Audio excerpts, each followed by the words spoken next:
bersyukur punya Allah seperti Engkau Tuhan, yang selalu mengasihi kami.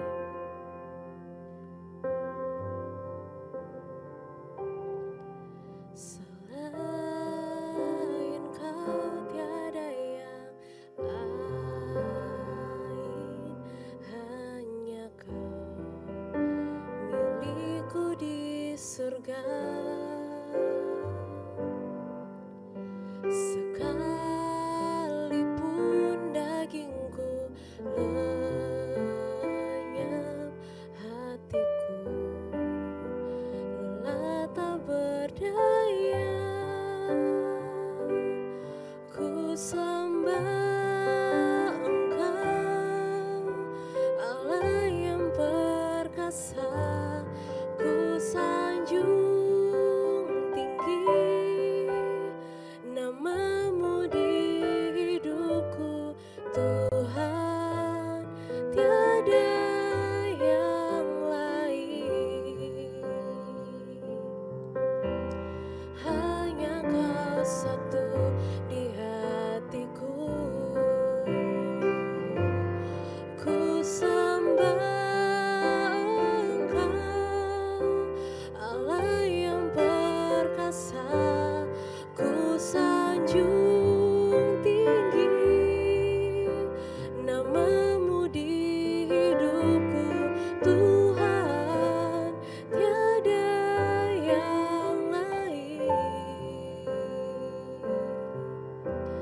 Hanya Kau satu di hatiku, sungguh tiada yang lain. Tuhan, tiada yang lain. Kau satu-satunya, hanya Kau satu di hatiku.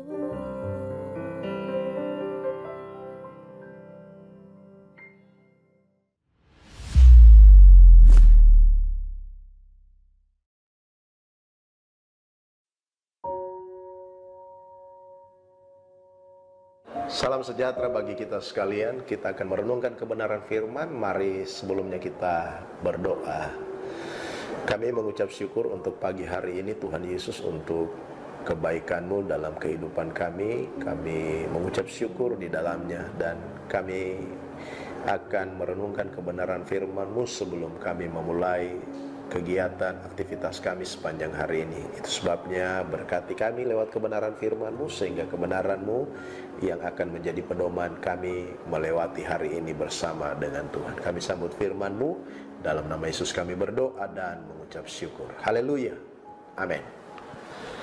Kekasih-kekasih yang dirahmati oleh Tuhan, hari ini kita akan merenungkan kebenaran firman Tuhan dengan tema berdoa secara benar. Mari kita membaca kebenaran firman Tuhan di dalam Roma pasal yang ke-8 ayat 26 sampai dengan ayatnya yang ke-27. Firman Tuhan berkata demikian. Demikian juga Roh membantu kita dalam kelemahan kita, sebab kita tidak tahu bagaimana sebenarnya harus berdoa. Tetapi Roh sendiri berdoa untuk kita kepada Allah dengan keluhan-keluhan yang tidak terucapkan. Ayat 27. Dan Allah yang menyelidiki hati nurani mengetahui maksud Roh itu, yaitu bahwa Ia sesuai dengan kehendak Allah berdoa untuk orang-orang kudus. Demikian jauh pembacaan firman Tuhan. Berbahagia kita yang membaca, merenungkan, lalu melakukannya dalam hidup kita. Berdoa secara benar, itulah renungan kita di pagi hari ini. Saudaraku yang kekasih, saya percaya kita pernah menghadapi situasi yang buruk atau situasi yang sulit dalam kehidupan kita. Dan dalam situasi dan kondisi itu, kita seringkali kehabisan kata-kata. Bahkan kita seringkali tidak bisa lagi berkata-kata. Kita hanya menangis, mengeluarkan air mata, menghadapi persoalan yang sangat berat dalam kehidupan kita. Nah, saudaraku yang kekasih, di dalam kondisi seperti itu, saudaraku yang kekasih, seringkali terlintas di dalam benak kita pertanyaan-pertanyaan. Betulkah Tuhan itu peduli terhadap saya? Betulkah Dia adalah Allah yang care terhadap kehidupan saya. Dan saudaraku yang kekasih di dalam Tuhan Yesus Kristus, jawaban atas pertanyaan-pertanyaan kita itu bisa beragam dan bisa terasa sangat menghakimi kita, meskipun jawaban itu tepat. Misalnya di dalam Alkitab di sana dikatakan begini, kamu berdoa juga tetapi kamu tidak menerima apa-apa karena kamu salah berdoa. Sebab yang kamu minta itu hendak kamu habiskan untuk memuaskan hawa nafsumu. Atau pada bagian yang lain dibilang hendaklah ia memintanya dalam iman dan sama sekali jangan bimbang.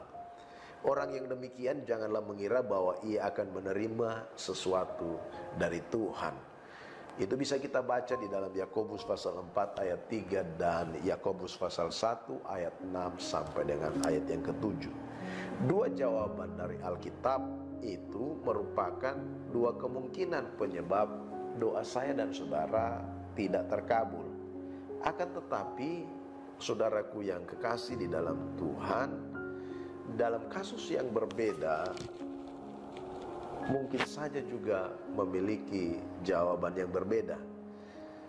Sekarang mari kita perhatikan dua jawaban dari Alkitab di atas. Berdoa itu bisa salah jika doa kita itu bersifat egois, kita untuk memuaskan keinginan kita. Doa juga tidak terkabul jika kita tidak berdoa dengan iman, kata kebenaran firman Tuhan. Lalu pertanyaannya, bagaimana kita harus berdoa? Tentu saja seharusnya kita harus berdoa dengan benar. Jangan berdoa dengan cara yang salah. Nah saudara, Roma pasal yang ke-8 ayat 26 sampai dengan ayat 27 ini mengajarkan kepada kita, kepada saya dan saudara sebagai orang yang percaya, beberapa hal tentang bagaimana seharusnya kita orang percaya itu berdoa supaya doa kita dikabulkan oleh Tuhan. Pertama saudara, di dalam bagian ini dikatakan berdoalah di dalam Roh Kudus. Saudara, Roh Kudus itu akan membantu kita berdoa. Bahkan saat kita sudah tidak tahu lagi apa yang harus kita katakan. Saudaraku yang kekasih, Roh Kudus membantu kita berdoa, saudara. Saudara, apakah saya dan saudara pernah datang kepada Tuhan tanpa mengeluarkan perkataan apapun? Saat kondisi kita sulit, saat kondisi kita sangat kacau, mungkin kita hanya bisa menangis di hadapan Tuhan dan berkata, Tuhan, Tuhan, Tuhan, tolong saya.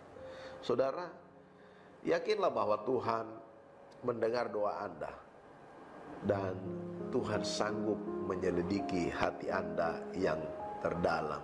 Itu sebabnya kita berdoa. Mari kita berdoa. Berdoalah di dalam Roh Kudus, karena Roh Kudus akan membantu saya dan saudara untuk berdoa. Itu hal yang pertama, bagaimana doa kita bisa dijawab atau cara yang benar kita berdoa.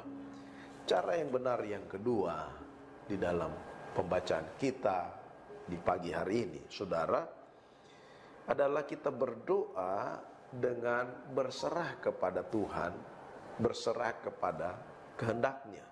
Saudaraku yang kekasih, apakah kita bersedia menerima kehendak Tuhan, sekalipun itu berarti bahwa apa yang kita inginkan, apa yang saya inginkan, dan apa yang Anda yakini sebagai hal yang terbaik harus kita tanggalkan.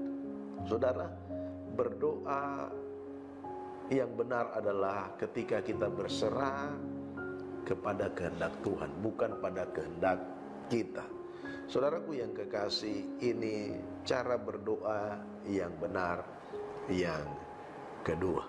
Saudara, mari jemaat Tuhan, saya mengajak kita untuk memiliki kedua hal ini dalam kehidupan kita.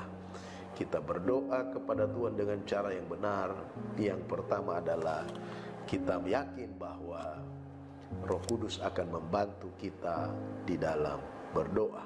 Lalu kedua, kita berserah kepada kehendak Tuhan. Biarkan Roh Kudus mencerahkan hati dan pikiran kita.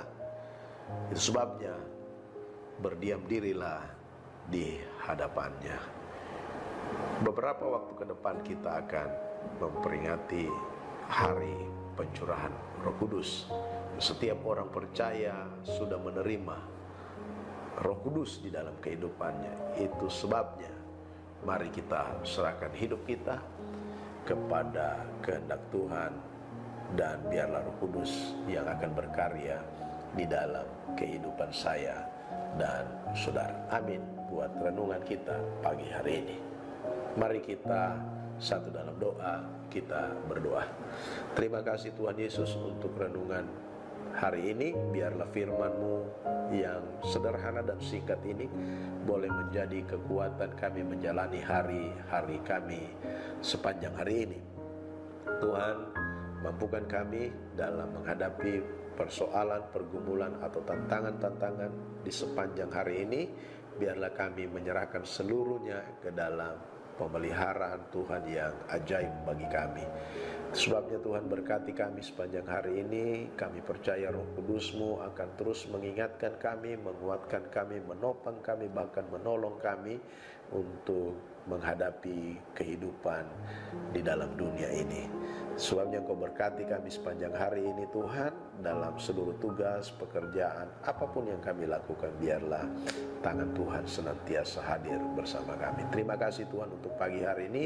Kami berdoa untuk setiap sidang jemaat-Mu di dalam manapun mereka berada, di dalam tugas pekerjaan mereka, di dalam apa yang sudah Tuhan percayakan dalam hidup mereka. Biarlah kekuatan Tuhan, damai sejahtera Tuhan akan senantiasa dilimpahkan di dalam kehidupan mereka. Terima kasih Tuhan Yesus. Kami berdoa pagi hari ini mengucap syukur. Haleluya. Amin.